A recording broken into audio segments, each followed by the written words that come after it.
Master minds commerce చదవాలనుకునే 10th inter విద్యార్థుల తొలి ఎంపిక. నమస్తే రమ్మగారు. నమస్తే జయ. రమ్మగారు, ఏదైనా నావెల్ చెప్తారా? ఎప్పటి నుంచో చాలా మంది నన్ను అడుగుతుంటారు, ఏమంటే అది చెప్పరా అని. ఏంటిది రమ్మగారు? చెప్తా. ఎద్దనపూడి సులోచనారాయణ గారిది కీర్తి కిరీటాలు. ఎప్పుడు 10th క్లాస్ ఆ ఏజ్లో చదివాను అది నేను. బాగుంటుంది. అయితే ఈ కీర్తి కిరీటాలు ఒక డిఫరెంట్ స్టోరీ. దాదాపుగా ఇలాంటి కొన్ని కథలు మనకు తెలుసు. తల్లిదండ్రి విడిపోవటం, కుమారుడు ఒంటరిగా ఉండటం, మళ్ళీ తల్లినో తండ్రినో అతను కలుసుకోవటం. మనం కావిలపాటి విజయలక్ష్మి గారి విధి విన్యాసాలు చెప్పాం కదా, తహసీల్దార్ గారి అమ్మాయి కథ. కాస్త అటు ఇటుగా అలా కథ, కానీ పూర్తి కథ అది కాదు. ఫ్రేమ్ అలాంటిది అనమాట. తల్లిదండ్రి విడిపోయారు, తండ్రి మరణించాడు, కుమారుడు ఒంటరిగా ఉంటాడు. ఈ అబ్బాయికి చిన్నప్పుడే ఒక పెళ్లి సంబంధం కుదిరి ఉంటుంది. అది లాస్ట్ మినిట్ దాకా చెప్పకుండా ఉంచుతారు. ఎంత క్లాస్గా ప్రజెంట్ చేస్తారంటే కీర్తి కిరీటాలు చాలా బాగుంటుంది. చదవాల్సిన నవల అనమాట అది. అందులో ఉన్న హీరోతో ప్రేమలో పడని వాళ్ళు ఎవ్వరూ ఉండరు. వాడిని హ్యాండ్సమ్గా సూపర్గా అట్లా చూపించరు. ఒక అండర్ టోన్లో ఉండేటువంటి ఒక సాధారణమైన క్యారెక్టర్, కానీ మంచి వ్యక్తిత్వం ఉన్న కుర్రాడు కనపడతాడనమాట మనకి. తేజ అతని పేరు. ఫస్ట్ కథ ప్రారంభమే ఒక డ్యాన్స్ ప్రోగ్రామ్కి ఆ తేజ రావడాన్ని చూపిస్తారు. ఇందులో ఇతని తల్లిదండ్రి, బేసిక్ స్టోరీ చెప్తున్నాను నేను. తల్లిదండ్రి శాంతినికేతన్లో ఉండగా ప్రేమించుకుంటారు. తల్లేమో సింగరు, తండ్రేమో ఆర్టిస్ట్, చిత్రకారుడు. ప్రేమించుకుంటారు. ఈ తండ్రి ఒక పల్లెటూరికి చెందిన ఒక ఏమనాలి సనాతన సంప్రదాయ కుటుంబానికి చెందినవాడు. తల్లేమో సిటీకి హైదరాబాద్కి చెందిన ఒక వ్యాపారవేత్త కూతురు. ఈ మనం కాలేజీల్లోనూ అక్కడ వాళ్ళ కుటుంబ నేపథ్యాలు అవి బయటికి రావు. ఏ పెళ్ళిళ్ళైనా ఇలాగే ఫెయిల్ అవుతూ ఉంటాయి. ప్రేమ పెళ్ళిళ్ళు, ప్రేమించిన పెళ్ళిళ్ళు ఫెయిల్ అయ్యేది ఏంటంటే బేసిక్ పెళ్ళిళ్ళు అయ్యాకే ప్రేమలు ఫెయిల్ అయ్యేది. ఎందుకంటే వీళ్ళిద్దరి బ్యాక్గ్రౌండ్స్ వేరు. ఒకళ్ళతో ఒకళ్ళు అడ్జస్ట్ అవ్వలేరు. కుటుంబాలతో అడ్జస్ట్మెంటే కష్టం. ప్రేమ పెళ్ళిళ్ళలో పెద్ద సమస్య అదేగా కనపడుతుంది. దీన్ని 70s చూపించారు ఆవిడ. ఏనాటి 70 అమ్మా మరి కదా. ఎంత బాగా రాస్తారంటే సూపర్. అయితే వీళ్ళిద్దరూ ప్రేమించుకుని పెళ్లి చేసుకుంటారు. ఒక పిల్లవాడు కలిగాక వీళ్ళ మధ్య అనుబంధం పెరిగిపోతుంది. ఆ అమ్మాయి ఎప్పుడూ ఆ పల్లెటూరు వెళ్ళి ఉండదు పెద్దగా. ఏవో కొంచెం అయిష్టాలు. ఆయనకు ఒక చెల్లెలు ఉంటుంది, ఆవిడకి పిల్లలు లేరు. ఈ పిల్లవాడు పుట్టినప్పుడు ఈ పిల్లాడు నీ కొడుకే అని ఆయన అన్నయ్య అన్నట్టు, ఒకవేళ ఆ ఊరు వెళ్తే పిల్లని ఆడపడుచు లాగేసుకుంటుందని ఇవేం పెద్ద పెద్దగా చూపించరు, సింపుల్ వాక్యాలతో కనపడుతుంది. ఆడపడుచు లాక్కుంటుందేమో అన్న భయం ఈవిడికి. పిల్లని సిటీలోనే ఉంచుతారు. ఆ అమ్మాయి తండ్రికి చాలా అయిష్టం అల్లుడంటే. తను ఆర్టిస్ట్గా నిలదొక్కుకోలేకపోతున్నాడని ఏవో అడ్వర్టైజ్మెంట్స్కి రకరకాల ఫోటోలు, ఆ ఫోటోలని పిక్చర్స్ వేయమంటారు, న్యూడ్ ఫొటోస్ వస్తాయి. అతను అవి వేయలేకపోతాడు, కాంప్రమైజ్ కాలేకపోతాడు. ఆర్టిస్టులు కాంప్రమైజ్ కారు పాపం. వాళ్ళకేవో ప్రకృతి చిత్రాలు అవి ఇవి వేయాలని ఉంటుంది. పిచ్చి బొమ్మలు వేసి డబ్బులు సంపాదిస్తే కానీ డబ్బు వచ్చే మార్గం కనపడదు. అత్తవారింట్లో ఆయన ఇమడలేకపోతాడు, ఇంటికి వెళ్ళిపోతాడు భార్యను వదిలిపెట్టి. ఆ అమ్మాయి అతనితో పాటు వస్తుంది. ఆ పిచ్చి బొమ్మలు నేను వేయలేనంటాడు. చివరికి ఆయన సూసైడ్ చేసుకుంటాడు. ఈ అమ్మాయి వీళ్ళు డివోర్స్ తీసుకుంటారు, ఆయన సూసైడ్ చేసుకుంటాడు. ఈ పిల్లాడిని ఆవిడే ఉంచుకుంటుంది, కానీ ఈ లోపల ఆవిడ ఇంకొక వివాహం చేసుకుంటుంది. అంతకుముందు వాళ్ళ ఇంట్లో తనకి డ్రైవర్గా ఉన్న ఆయన మేనేజర్గా మారి ఆవిడని పెళ్లి చేసుకుంటాడు. ఆవిడ సింగర్గా చాలా మంచి పేరు తెచ్చుకుంటుంది. ఒక 9-10 సంవత్సరాల పిల్లాడు. ఈ పిల్లాడిని ఒక ఫ్రెండ్కి అప్పచెప్పి వెళ్తుంది. ఫారిన్ వెళ్తుంది. వెళ్తే ఆ ఫ్రెండ్కి ఒక కూతురు ఉంటుంది, చిన్నపిల్ల. ఆ ఫ్రెండ్ పిల్లాడిని సరిగ్గా చూడదు. వాడు తల్లి మీద బెంగతో అనారోగ్యంతో దిగనాసెళ్ళిపోతాడు. పిల్లవాడు ఇట్లా మరణాసన్న స్థితికి వచ్చేసరికి ఆ తండ్రి మరణించాడు కదా, ఆయన సూసైడ్ చేసుకుంటే తాత వచ్చి పిల్లాన్ని తీసుకెళ్ళిపోతారు. చాలా కష్టపడి ఆ పరిస్థితి నుంచి పిల్లవాడిని బయటపెడతారు. పెద్ద ఆయన మేనత్త ఇద్దరు కలిసి పిల్లవాడిని ఎట్లాగొట్లా రెక్కొనేలాగా చేసుకుంటారు. కానీ ఆ తల్లి బెంగ అతని లోపల అలా ఉండిపోతుంది. 9-10 సంవత్సరాల పిల్లాడంటే తల్లి ఎంత బాగా తెలుస్తుంది, బాగా తెలిసి ఉంటుంది కదా. తల్లి తనతో లేదన్న ఆ కష్టాన్ని మోసుకోలేకపోతాడు. ఆవిడ ఇంకా అక్కడే ఉండిపోతుంది. ఆవిడ ఫారిన్లో ఉండిపోతుంది. ఫారిన్లోనే ఉంటుంది. కొడుకు బాగున్నాడు అనుకుని ఫ్రెండ్కి డబ్బులు పంపిస్తూ ఉంటుంది. ఆ ఫ్రెండ్ ఏం చేస్తుంది, పిల్లాడేమో వదిలేసింది, డబ్బులు మీ పిల్లాడు మాత్రం పారిపోయాడని, వీడు బుద్ధిగా లేడని, వీడు సరిగ్గా లేడని, వాళ్ళ తాత వాళ్ళు తీసుకుపోయారని, వాడు పల్లెటూరు బయటుగా ఉన్నాడని, వాళ్ళు వినలేదని, మీ ఆడబడుచు లాగేసుకుందని ఏవేవో మాటలు చెప్తుంది. డబ్బు మాత్రం ఆవిడ దగ్గర నుంచి బాగా లాగేస్తుంది. ఈవిడ ఎవరితోటి డ్రైవర్ని పెళ్లి చేసుకుని వెళ్ళిందో అతనికి ఒక కొడుకు ఉంటాడు. ఆ డ్రైవర్ ఏం చేస్తాడు, ఈవిడ సంపాదన పర్రాలు గొప్ప పేరుంది కాబట్టి పెళ్ళానికి విడాకులు ఇచ్చి లేదా పెళ్ళాన్ని వదిలేసి ఆవిడ చచ్చిపోయేలాగా చేసి కొడుకుని తీసుకుని వెళ్ళిపోతాడు ఫారిన్. ఆ పిల్లాన్ని ఈవిడే పెంచుతుంది, సవితి కొడుకుని. వాడు పరమ వెధవలా తయారవుతాడు. ఈవిడ వల్లే మా అమ్మ అన్యాయం అయిపోయిందని వాడికి ఉంటుంది. తల్లిగా ఏం పెద్దగా ప్రేమించడు, మమ్మీ అంటాడు కానీ నోటితోటే అది. వాడికి ఏం ఆసక్తి ఉండదు, వాడు ఒట్టి దౌర్భాగ్యుడు. కానీ ఆవిడ కొడుకుగా చెలామణి అవుతాడు. ఆవిడ వాడితో పాటు ఇండియా వస్తుంది. ఈ పల్లెటూరులో ఉన్న తన కొడుకుని కలుసుకోవాలని ఆవిడ కోరిక. ఈ కుర్రాడు, ఈ పెంపుడు కొడుకున్నాడుగా, వాడు పండేవాడు. ఈవిడ ఉత్తరాలు రాసి పంపిస్తుంది ఆ ఊరికి ఉత్తరాలు రాసి పంపిస్తుంది. ఆవిడ ఏ ఉత్తరం రాసినా ఆ కొడుకు ఒప్పుకోడు దానికి. నన్ను వదిలిపెట్టి వెళ్ళిపోయింది, ఎందుకు ఆవిడతో వెళ్ళాలి, వాడికి తల్లి కావాలని ఉంటుంది. కానీ ఒక ఉక్రోషం, నా అమ్మ నన్ను వదిలేసిందని. ఒకసారి వచ్చి కనపడమని ఉత్తరం రాస్తే బుట్ట దాఖలు చేసేస్తాడు, దాన్ని వెళ్ళడు. ఈ నేపథ్యంలో జరుగుతుంది కథ. ఎంత ఇంట్రెస్టింగ్గా వెళ్తాను చూడు. నేను ఎక్కడో మధ్య పేజీల్లో నుంచి ఇదంతా ముందుకు లాక్కొచ్చాను అనమాట. కథ గమనం ఇలా ఉండదు, కానీ ఇదే కథ. అక్కడి నుంచి ఏమవుతుంది, ఇప్పుడు ఈవిడ ఫ్రెండ్కి ఒక కూతురు ఉంది కదా, ఆ పిల్ల ఒక డాన్సర్, స్వర్ణ, ఆ అమ్మాయి పేరు స్వర్ణలత. దాన్ని కూచిపూడి మంచి చక్కటి డాన్సర్ని చేస్తుంది తల్లి. ఈ రాజ్యలక్ష్మి గారు అసలు ఈ కథానాయకుడు తల్లి, సంగీతం ఆవిడే. ఆవిడ ఇండియా వస్తుంది. ఆవిడ పెంపుడు కొడుకు పేరు కిషోర్. కిషోర్కి ఈ స్వర్ణలతకి పెళ్లి కుదురుస్తారు. ఓహో. తల్లికి ఇష్టం ఉండదు, తన కొడుకే చేసుకోవాలని ఉంటుంది, పిల్లని తేజాకే చేసుకోవాలని ఉంటుంది. కానీ ఈ ఫ్రెండ్ ఏమంటుంది, ఆవిడ పేరు ఏదో మర్చిపోయాను నేను, ఆవిడ పోటాడుతుంది. ఆవిడ పల్లెటూరు బయట వాడికి ఇవ్వమంటావా, కిషోర్ సమర్థుడు, మా పిల్ల డ్యాన్స్ ప్రోగ్రాంలని ముందుకు చూపిస్తాడు, ఇంకా ఫారిన్ తీసుకెళ్తాడు, నీ ఆస్తికి వారసుడు వీడు, వాడిని వదిలేసావు నువ్వు, వదిలిపెట్టే రాజు, ఇంకా దాన్ని ఎత్తుకోవద్దు నువ్వు అంటుంది. కానీ ఈవిడికి పాసం 10 ఏళ్ళ తన కొడుకు మీదే ఉంటుంది. ఏవో ఉత్తరాలు రాస్తుంది, ఈ కిషోర్ దాన్ని కట్ చేసేస్తాడు. వాడు తెలివైన వాడు తిరుగుబోతు కూడా. ఈ అందగత్తెగా, డాన్సర్గా, సంపాదన పర్రాలుగా, రేపొద్దున భవిష్యంతా తందేగా ఉన్న ఈ స్వర్ణానికి వలేసి దాన్ని ముద్దుగా చూస్తూ దాన్ని లైన్లో పెట్టుకుంటాడు ఆ పాపని. ఇప్పుడు కొన్ని రోజులు గడిస్తే ఆ స్వర్ణది ఒక ప్రోగ్రాంలో ఈ తేజ కలుస్తాడు. ఈ స్వర్ణకి పాటలు పాడేందుకు ఒక సావిత్రి అని ఒక సింగర్ ఉంటుంది. ఆ సావిత్రి భర్త ఈ తేజ వాళ్ళ బంధువుల అబ్బాయి, వాళ్ళ ఊరు అబ్బాయి అనమాట. తమిళ అబ్బాయిని ప్రేమించి పెళ్లి చేసుకుంటాడు. వాళ్ళని చూడ్డానికి వస్తే ఆ రోజు ఈ డ్యాన్స్ ప్రోగ్రాంకి రావాల్సి వస్తుంది. అతనికి ఈ అమ్మాయి తెలుసు, ఆ అమ్మాయి ఎవరో తెలుసు, ఆ అమ్మాయితో ఉన్నవాడెవరో తెలుసు ఈ తేజకి, తన తల్లికి ఫ్రెండ్ కూతురు అని తెలుసు.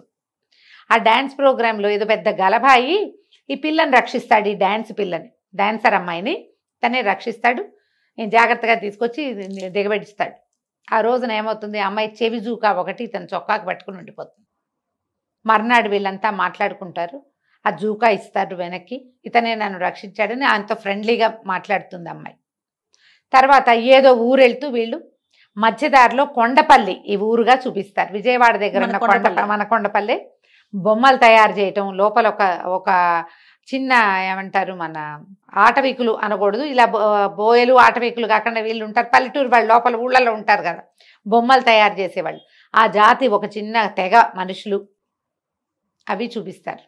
ఈ అమ్మాయి సావిత్రి గోపాలంతో కలిసి ఈ ఊరు వచ్చినప్పుడు అతను చేసే పనులన్నీ చూస్తుంది. ఇతని మీద ఒక చిన్న ఆకర్షణ కలుగుతుంది, జస్ట్ పరిచయం. సరే, ఆవిడికి రాజ్యలక్ష్మి గారికి తన కొడుకు సంగతి తెలుసు. వాడు ఆ ఇంట్లో ఉన్న నర్సుతోటి కూడా ప్రేమాయణం చేస్తాడు. ఈ పిల్లని లైన్లో పెట్టుకున్నాడని తెలుసు. ఒక పెద్ద డ్యాన్స్ ప్రోగ్రామ్ అరేంజ్ చేస్తారు ఈ స్వర్ణకి. ఆ ప్రోగ్రామ్కి వెళ్తూ ఉండగా రేపు మా పెళ్ళని అదని అనౌన్స్ చేసేస్తుంది అమ్మాయి. తల్లి వద్దంటుంది, నిస్తార్థమైందని అనౌన్స్ చేయొద్దు అన్నా కూడా చెప్పేస్తుంది సరదాకి. అతనేమో ఇది నువ్వు అందరికీ చెప్పాల్సిందేనని పిల్లని బలవంత పెడతాడు. అనౌన్స్ చేస్తుంది. ఒక పెద్ద యాక్సిడెంట్ అయ్యి తల్లిదండ్రి స్పాట్లో చచ్చిపోతారు. ఈ అమ్మాయికి కాలు విరిగిపోతుంది.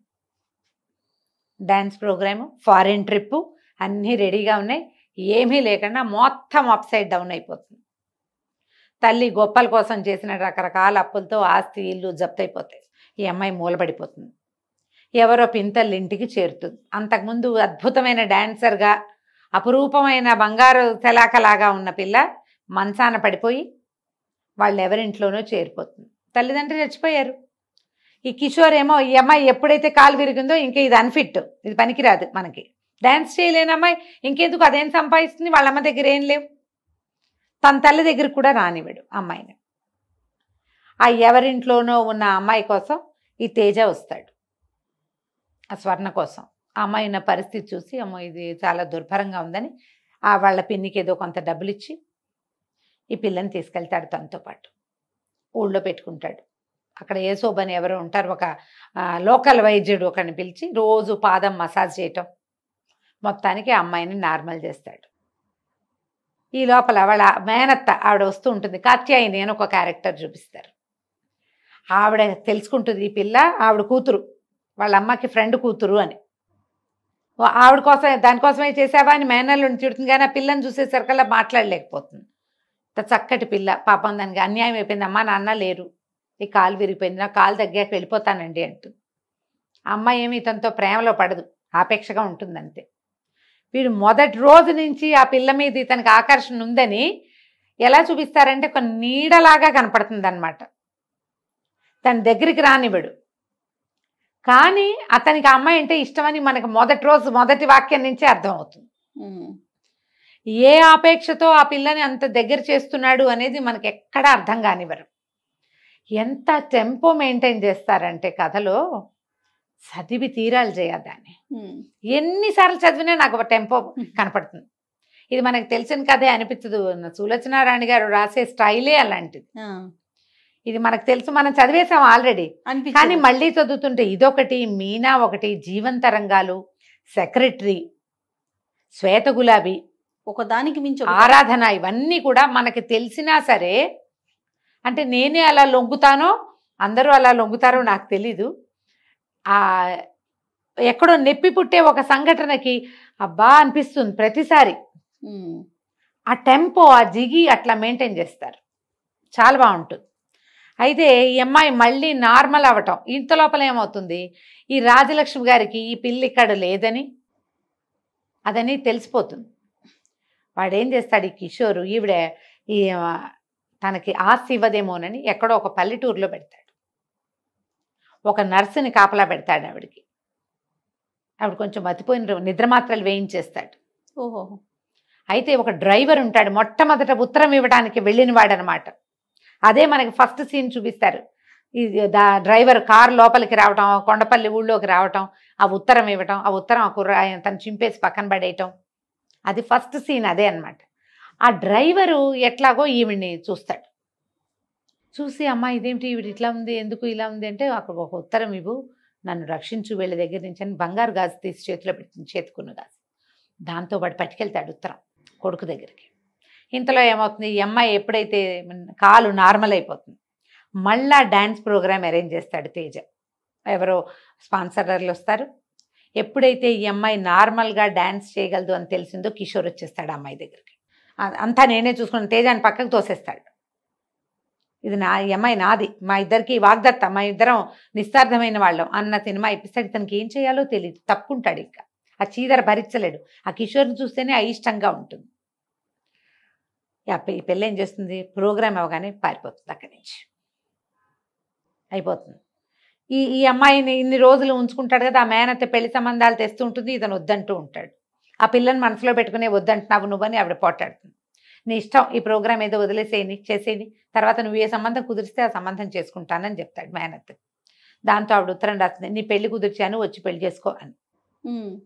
ఏం చేయాలో తెలియదు. ఆ స్వర్ణని వదలలేకపోతాడు. అసలు అమ్మాయి వెళ్తుంటే వీడు భరించలేకుండా ఉంటాడు. ఏం చేయాలో తెలియదు. సరే ఆ పెళ్ళికి వెళ్ళిపోతాడు, ఇంటికి వెళ్తాడు అత్తయ్య వాళ్ళ ఇంటికి. వెళ్ళాక ఆ పెళ్లి కూతురు అక్కడెక్కడో నిలబడి పువ్వులు జడేసుకున్న ఒక పెళ్లి కూతురు విసనకర్ర పెట్టి విసురుకుంటూ ఉంటుంది. ఇతను పెళ్ళి చెప్తాడు, మనసులో వేరే వాళ్ళని ఉంచుకుని పెళ్లి చేసుకోవటం నాకు ఇష్టం లేదు, అత్తయ్య బలవంతం వల్లే ఈ పెళ్లి చేసుకుంటున్నాను అని చెప్తాడు. చెప్పేసరికి అలా అమ్మాయి అటు నుంచి ఇటు తిరుగుతుంది విసనకర్రతో విసురుకుంటూ. నిర్ఘాంతపోతాడు. స్వర్ణ ఎలా వచ్చావు నువ్వు ఇక్కడికని. ఏం చేయను, వాడెవరితో పెళ్లి కుదిరితేమో వాడేమో అలా అయ్యాడు, నేను ఒక అతన్ని ప్రేమించాను, అతనేమో నా మనసులో ఇంకోళ్ళు ఉన్నారని నాకే చెప్తున్నాడు, నేను ఇంకా ఏం చేయను అంటే కావలించుకుంటాడు. నువ్వు ఎలా వచ్చావు, మాయమైపోయావు, నువ్వు ఏమైపోయా తెలియపోతే నువ్వు నా కోసం చూస్తావు కానీ పెళ్లి చేసుకోవడానికి వస్తావా నువ్వు అని పోటాడు. ఎందుకు ఈ పెళ్లి ఒప్పుకున్నావంటే, ఈ పిల్లవాడికి ఆ పిల్లకి 5 ఏళ్ళు, ఈ అబ్బాయికి 10 ఏళ్ళు ఉన్నప్పుడు వీళ్ళ అమ్మలిద్దరు ఫ్రెండ్స్ కదా, వాళ్ళు నిశ్చితార్థం చేస్తారు ఈ పిల్లలకి. ఒక్క పిక్చర్ ఉంటుంది. అమ్మ వాడు అంటాడు, అత్తయ్య ఇది ఎట్లా కుదురుతుంది, కిషోర్ వస్తాడు అంటే, కిషోర్ ఎవడరా మధ్యలో, ఇది మీ పెళ్ళి ఇప్పుడు జరగాలన్న దానికి ఒక ప్రబలమైన సాక్ష్యం ఉంది నా దగ్గర అని ఫోటో పట్టుకొస్తుంది. ఆ ఫోటోలో భార్యాభర్తలు వాళ్ళు వీళ్ళు ఇద్దరు పక్కపక్కన నిలబడి, ఈ పిల్లలిద్దరూ ఇట్లా చేతులు కట్టుకుని ఉన్న ఫోటోలు ఒకే రకం వాచీలు పెట్టుకుని ఉంటారు. నిశ్చితార్థం ఫోటో, 10 ఏళ్ల పిల్లాడు 5 ఏళ్ల పిల్లకి నిశ్చితార్థం చేసుకుంటారు. ఈవిడ అన్నయ్య, ఈ తేజ వాళ్ళ నాన్న చెల్లెలకి ఆ ఫోటో పంపిస్తాడు. నిశ్చితార్థం చేశాను తేజకి, వీళ్ళ బలవంతంతో నీ సరదా తీరుతుందని నీకు ఫోటో పంపుతున్నాను. మరి పిల్లలు లేరు ఆవిడికి, మేనల్లుడే ఆవిడ కొడుకుగా అనుకుంటుంది, అందుకని ఆ ఫోటో ఈవిడ దగ్గర ఉంటుంది. 5 ఏళ్ల చిన్నపిల్ల మర్చిపోయింది, 10 ఏళ్ల వాడు మర్చిపోలే దాన్ని. ఈ అమ్మాయికి తన ఒక వాగ్దత్తైన భార్య అని వాడికి తెలుసు, అందుకే అమ్మాయిని రక్షిస్తాడు, అందుకే అమ్మాయిని వెంట పెట్టుకు తీసుకొస్తాడు. ఇది తన వైఫ్ అని వాడి బ్రెయిన్లో ఉంటుంది లోపల, ఎక్కడ బయటపడినివ్వరు జయ.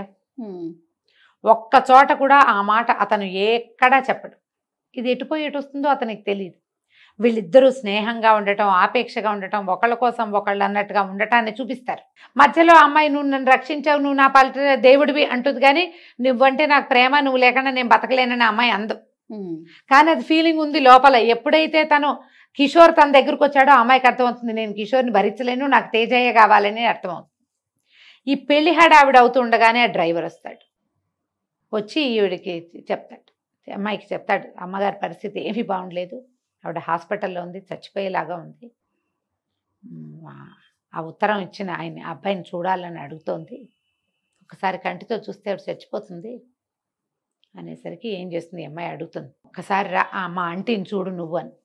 రావటం ఇష్టం ఉండదు, తల్లి కావాలి కానీ వద్దు. అయితే బలవంతంగానే వాళ్ళ ఫస్ట్ పెళ్ళయింది, ఆ అమ్మాయి కోరిక అదే, పెళ్లి చేసేసుకుంటారు, పెళ్ళైపోతుంది. ఆ అమ్మాయితో కలిసి వెళ్తాడు అక్కడికి హాస్పిటల్కి. ఆవిడ ప్రాణావశిష్టంగా మంచం మీద ఉంటుంది. ఆ లోపలికి వచ్చిన వాడిని చూస్తే అది కుడి బుగ్గ మీద పుట్టుమచ్చ, ఒత్తు జుట్టు, అసలు క్యారెక్టర్ని ఎంత బాగా వర్ణిస్తారంటే వాడు ఇట్లా కనపడతాడు మన ముందు. 4 వాక్యాల్లో, చాలా స్ఫురద్రూపిగా కాదు, కొంత స్ఫురద్రూపిగా. ఆవిడ అయిపోయి కుర్రాన్ని చూసేసరికి విశ్వప్రసాద్ వాళ్ళ నాన్న గుర్తొస్తాడు ఆవిడికి. వెంటనే భర్తలాగానే ఉన్నాడు అతను, కావలించుకుంటుంది కొడుకుని. ఇక తల్లిని వదలలేకపోతాడు. కిషోర్ వచ్చి ఈ దాసుని, ఈ డ్రైవర్ని పట్టుకుంటాడు, కానీ వీడు అరెస్ట్ చేస్తాను, పిచ్చి వేషాలు వేస్తానని వాడిని చంప పగలగొట్టేస్తాడు. మా అమ్మ నా దగ్గరే ఉంటుంది, నువ్వు ఆవిడని తీసుకెళ్ళలేవు, నువ్వు ఆల్రెడీ ఏం తీసుకున్నావో అవన్నీ నువ్వు తీసుకున్నావు, ఇంకా నీకు నాకు సంబంధం లేదు.